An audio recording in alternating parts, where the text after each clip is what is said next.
మూసుకుని ఉన్నాడు, కొంపదీసి నిద్రపోతున్నాడేంటి? ధ్యానం.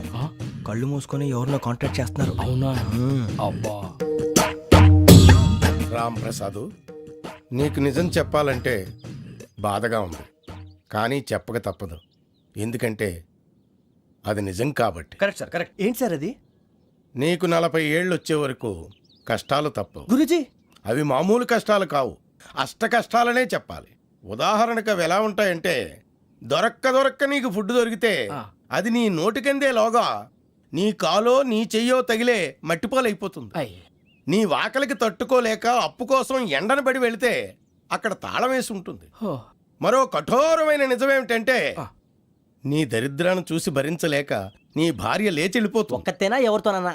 తప్పు. అతని దురదృష్టాన్ని చూసి ఎగతాళి చేయకు రమణ. Sorry sir. ఇదయ్యా రాంప్రసాద్, నువ్వు ఈ 40 ఏళ్ళు ఈ నరకాన్ని అనుభవించక తప్పదు. 40 ఏళ్ళ తర్వాత అలవాటైపోతుంది. ఇక నువ్వు వెళ్ళొచ్చు. ఏమో వెంకటేశ్వరరావు, కులాసైనా రమ్మన్నారట. నీకు శుభవార్త చెబుదామని పిలిపించాను. ఏంటి గురూజీ? నీకు శుక్రమహాదశ ప్రారంభం అవబోతుంది. అంటే శనిగా సెట్ అయిపోయినట్టేనా? ఆల్మోస్ట్ అయిపోయినట్టే. మీరంతా టోపీలు పెట్టుకునే ఉద్యోగాలు కూడా చేసుకుంటారు. ఇప్పటిదాకా మేమందరికీ టోపీలు పెట్టాం గానీ మాకు మేమే టోపీలు పెట్టుకుంటాం ఎప్పుడు అనుకోలేదు గురూజీ. అదే విధి. మరి ఇప్పుడు బిల్ల బంటోతు నుంచి బీట్ కానిస్టేబుల్ వరకు అందరికి నెత్తిమి టోపీలు ఉంటాయి. అందులో ఏ ఉద్యోగం? ఎస్ఐ గారు కూడా టోపీ పెట్టుకుంటారు తెలదా? ఏది మన చదివే చదువులకు ఎస్ఐ ఉద్యోగాలు ఇస్తారేంటి? గ్రహాలు శాసిస్తున్నప్పుడు చదువులతో పని లేదు. ఏబిసిడీలు చదివినా చాలు మీ జీవితాలు విచిత్రమైన మలుపులు తిరుగుతాయి. మీకు విపరీతమైన ఫాలోయింగ్ వచ్చేస్తుంది. మీరు చాలా ఫేమస్ అయిపోతారు. వింటానికి చాలా బాగుంది. ఇప్పుడు మమ్మల్ని ఏం చేయమంటారు గురూజీ? ఏమీ చెయ్యదు, వెయిట్ చేయండి. కాలం కలిసి వస్తే అదృష్టమే మిమ్మల్ని గేలం వేసి పట్టుకుంటుంది. అంతవరకు వెయిట్ చేయండి. వెయిట్ చేసి కొంచెం వెయిట్ కూడా పెరిగింది. అయినా పర్వాలేదు, వెయిట్ చేస్తాం.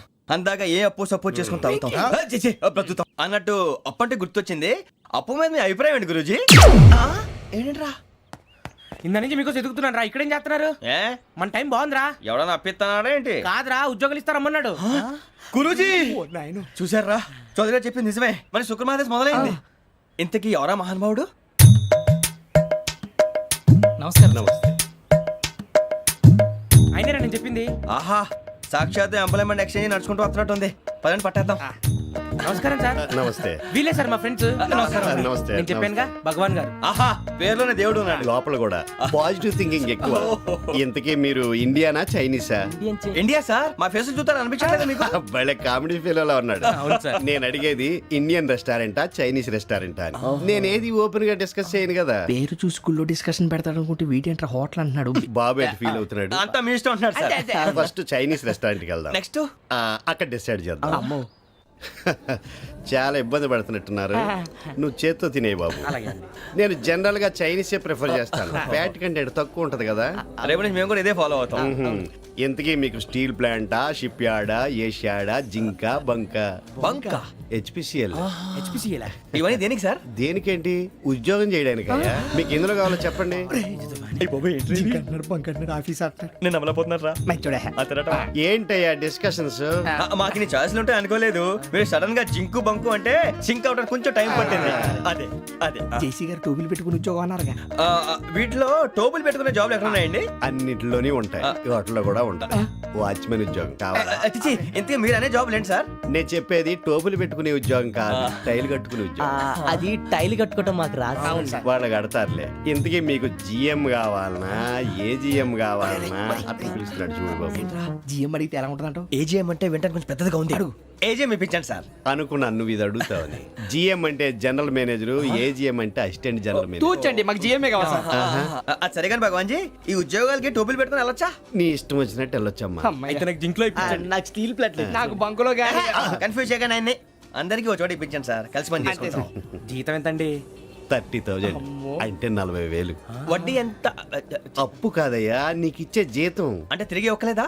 ఫ్రస్ట్రేషన్ లో ఉన్నట్టున్నాడు. అవునండి. నువ్వు ఇచ్చిన వాళ్ళు తీసుకోరు. మాకు అవసరం కూడా అదే. అంతేకాదు ప్రతి నెల గ్రాట్యుటీ, పిఎఫ్, సిఎఫ్. బియ్యం కూడా సార్? ఏ నువ్వు యాక్ చేస్తావా? భగవాన్ జీ, మీరు ఇదంతా ఎందుకు చేస్తున్నారు? ఊరికే మాత్రం కాదు, నేను మంచోడని చెప్పి నా కారు పెట్రోల్ లేకుండా వెళ్తుందా? వెళ్దాం. నేను ఇచ్చుకోవాల్సినవి ఉంటాయి కదా. ఇలా చూడు, అందుకని ఉద్యోగానికి వాళ్ళ ఆకారం తీసుకుంటా.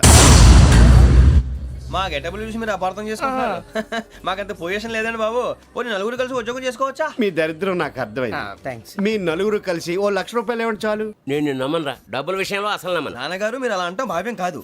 ఏదో జేసీ గారి సిఫార్సు వల్ల శని గారు సైడ్ అయ్యి శుక్రవారం మొదలైంది. ఉద్యోగం దానంతటి అదే వెతుకుంటూ వచ్చింది. అందుకని ఇంకేం కావాలో చెప్పండి. స్టీల్ ప్లాంట్ లో జీఎం అని పెద్ద పోస్ట్ అమ్మా. జీతం 30,000, నెల నెల ప్రమోషన్లు, సిఎఫ్లు, డిఎఫ్లు, పిఎఫ్లు, బిఎఫ్లు. ఇవన్నీ నువ్వు చదివిన చదువుకే. అబ్బాబే దీనికి చదువుకి సంబంధం లేదండి. చెప్పాను కదా శుక్ర మహాదశ. అది దాని పవర్ అనుకోండి, ఎఫెక్ట్ ఈ అనుకోండి. రోజుల్లో కూడా గ్రహాలు ఏటా nonsense? అబ్బా ఏంటండి వాడన్న ప్రతిదాన్ని ఇలా కొట్టి పడేస్తారు. చిన్నప్పటి నుంచి లక్షలు పోస్ట్ చదివించారు. అమ్మా నువ్వు లేని పోనీ పెట్టుకో. లక్షలు ఎక్కడైనా ఊరుకోరా, మాట వరుస కదాలే. ఒక 25,000 ఇస్తే వాడి జీవితం సెటిల్ అయిపోతుంది అంటున్నాడుగా. అంతగా ఆలోచిస్తారేంటండి? అమ్మా నాకు ఉద్యోగం రాగానే మీ అందరి స్టీల్ ప్లాంట్ షిఫ్ట్ చేస్తానే. ఓకే నువ్వు చెప్పేదంతా కరెక్టేనా?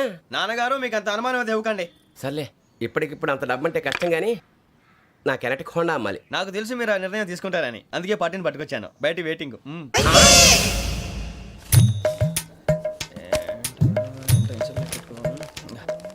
ఇవ్వండి. భగవాన్ జీ మీతో నాకు కుదరదండి, మీరు తేడా మనుషుల్లా ఉన్నారు. చూడటానికి అలా కనపడతాం కానీ తేడా మనుషులు కాదండి. ఇది ఎంతో లెక్క పెట్టండి. 5,000 తగ్గిందండి. ఆ విషయం నాకు ముందు చెప్పాలి కదా, ఇది తేడాతనం కదా. సర్దుబాటు కాక జరిగిన పొరపాటు. మా దరిద్రం మీకు తెలియంది కాదు. మీ ప్రాబ్లమ్స్ నాకు అనవసరం అండి. ఇప్పటికే మీ మూలంగా 3 లక్షల బొక్క తెలుసా. మీరు ఫేస్ అంత చిరాగ్గా పెట్టకండి. రే ఆ గొలుసు ఎవరా? తొందరగా ఎవరా? ఆయన కోపం వస్తుంది. ఇదిగో తీసుకోండి. వద్దండి, తీసుకోండి, please. వద్దండి. భగవాన్ గారు తీసుకోండి సార్ ప్లీజ్. భగవాన్ గారు మీ కోపం తగ్గిందా? కోపం కాదు వెంకటేశ్వర గారు, ఎందుకో మోసాన్ని భరించలేను, అది నా బలహీనత. ఇవన్నీ వదిలేయండి. ఇంకోసారి పొరపాటు జరగదు. మేము ఎప్పుడు జాయిన్ అవ్వాలో చెప్పండి. కొత్త బట్టలు కొనుక్కోవాలి. మీరు ఆ పనిలో ఉండండి. పొద్దున్నే గుడికి వెళ్ళి 9:30 కల్లా, మొన్న వచ్చారే ఆ ఆఫీస్కి వచ్చేయండి. మీ అపాయింట్మెంట్ ఆర్డర్స్ రెడీగా ఉంటాయి. 8:30కి వచ్చేస్తాం. మీరు వచ్చిన వాళ్ళ తలుపులు తీరు. మీ కంగారు నేను అర్థం చేసుకోగలను. ఇంతకాలం పని లేక స్తంభించిపోయిన మీ జీవితాలు ఇక నుంచి వేగం పుంజుకుంటాయి. ఆయన ఉన్నారా? ఎవరు? భగవాన్ గారు. మీరెవరు? ఆయన క్లోజ్ ఫ్రెండ్స్.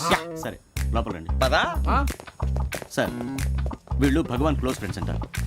సరే నువ్వు వెళ్ళి నేను మాట్లాడతా. సార్ మీరంతా భగవాన్ స్నేహితులా? అవును, అలాంటి స్నేహితులు ఉన్నందుకు గర్వపడుతున్నాం. సరే ఏంటి సంగతి? ఏముంది, మా అపాయింట్మెంట్ ఆర్డర్ చేస్తే పట్టుకులు చేరిపోతాం. ఈ రోజు గురు పౌర్ణమి, మంచి రోజు. అపాయింట్మెంట్ ఆర్డర్ ఏంటి? మీకు అందాల్సిన నీకు అందనట్లేదు. ఏంటది? ఏంటంటావేంటి? ఒక్కోడు 25,000 ఇచ్చాం. భగవాన్ గారి హెల్పింగ్ నేచర్ కాబట్టి తక్కువ రేటుకి ఒప్పుకున్నాడు. ఇంతకీ ఇది ఏ ఆఫీసో మీకు తెలుసా? తెలుసుకోవాల్సిన అవసరం మాకు లేదు. కానీ చెప్పాల్సిన అవసరం మాకుంది. యాంటీ కరప్షన్ బ్యూరో అంటే అవినీతి నిరోధక శాఖ. లంచం తీసుకోవటమే కాదు, ఇవ్వటం కూడా నేరం. మీ భగవాన్ గారు ఒక 420. మా బాబుకి ఎన్ని తిట్లు వచ్చిన విషయం నిన్నే తెలిసింది నాకు. ఇంతవరకు మా బాబు నా ఒట్టుమే చేయలేదని మీ అందరితో గర్వంగా చెప్పుకునేవాడిని. First time man handing record 5,000 తక్కువే నా గోల్ చెలుగు లాగేస్తున్నాడు. అరే అరే కోపడకండి రా. వాడు ఇక్కడే దొరుకుతాడని మా ఫ్రెండ్ చెప్పాడు. తొక్క దొరుకుతాడు. మీకు జింక్ లో కావాలనా, బంక్ లో కావాలనా, స్టీల్ ప్లాంట్ లో కావాలనా, షిప్ యార్డ్ లో కావాలనా? అంటే ఎక్కడ పడితే అక్కడ ఇప్పిస్తారా సార్? ఎక్కడ పడితే అక్కడ, ఎలా కావాలంటే అలా చేసుకుందాం, ఇబ్బంది ఏమీ లేదు. ఆపరేషన్ లో కావాలనా? అవి గేమ్స్ కదా సార్. ఆ స్పోర్ట్స్ కోటా లేవయ్యా. ఏమైంది సార్? ఉద్యోగాలు ఇప్పించమని ఎంట పడుతున్నారు. నువ్వు టచ్ లో ఫోన్ చేయ.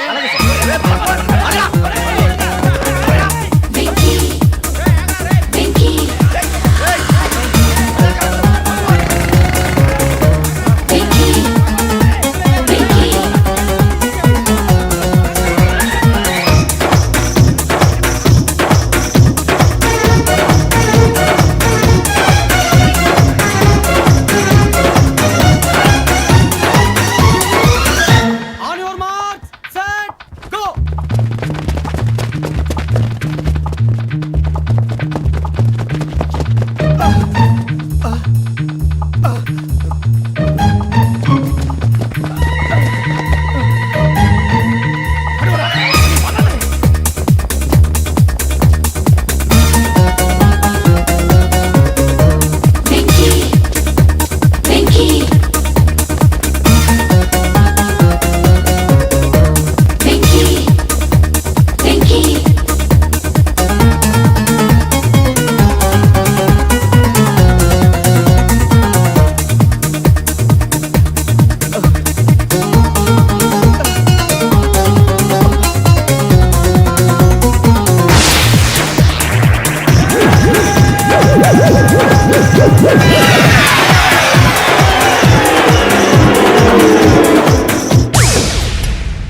1.5. అవును సార్.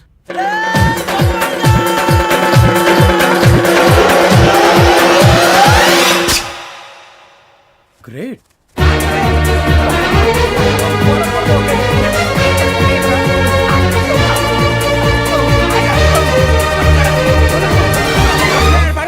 మీ నలుగురు సెలెక్ట్ అయ్యారు. దేనికి? ఎస్ఐ సెలక్షన్స్ లో మీరు ఫిజికల్ టెస్ట్ అన్ని పాస్ అయ్యారు.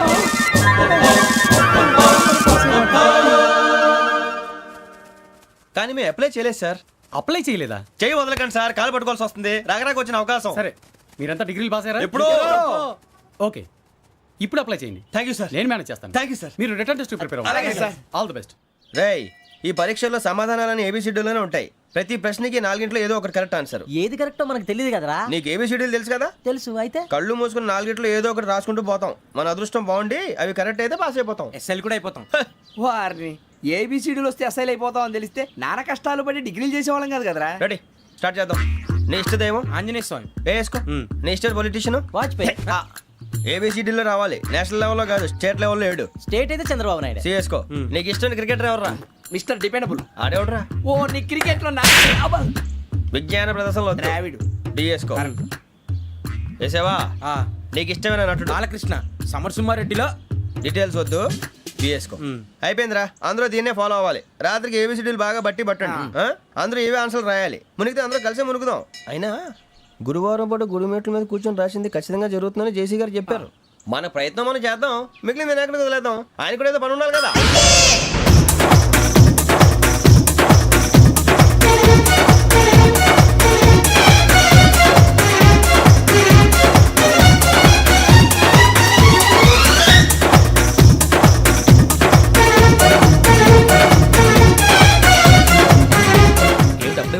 మేము దేవుడిని నమ్ముకున్నాం, అందుకే ఫాస్ట్. వాళ్ళని నమ్ముకున్నారు, అందుకే లేట్. అర్థం కాల. మా కాన్సెప్ట్ నీకు అర్థమైతే గుండాకి సత్తావు. వస్తా.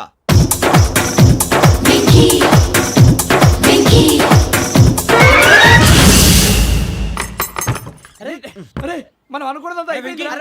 జరిగిపోయిందిరా. పొద్దున చిరా తెప్పించకండి. ఎవరు పోయారు? నీ దరిద్రం పోయింది. నువ్వు ఎస్ఐ ట్రైనింగ్ కి సెలెక్ట్ అయ్యావు. అన్న తండ్రి నేనే నమ్మలేదు, వాళ్ళు నమ్మారు. నాన్న నోరు తెరవరా. వాడు ఇంకా మొహం కడుక్కోలేదమ్మా. వాడికి ఏం కొత్త కదమ్మా, నువ్వు పెట్టవే. అమ్మా, చాలా సంతోషంగా ఉంది. ఈ సంతోషాన్ని వెంటనే చౌదరి గారితో పంచుకోవాలి. డేయ్, ఎవడన్నా సంతోషాన్ని కన్నవాళ్లతోటో కట్టుకున్న దాంతోనో పంచుకుంటాడు. నువ్వు మాట్లాడితే దరిద్రుడు జేసీ గారితో. నాన్నగారు, మీకు 1,00,000 సార్లు చెప్పాను అనే అనొద్దని. నేను ఈ రోజు పొజిషన్కి వచ్చానంటే ఆయనే కారణం. జగదాంబ చౌదరి గారు అంటే దైవాంశ సంభూతుడు. అయితే వెళ్ళి ఆయన కాళ్ళ మీద పడు.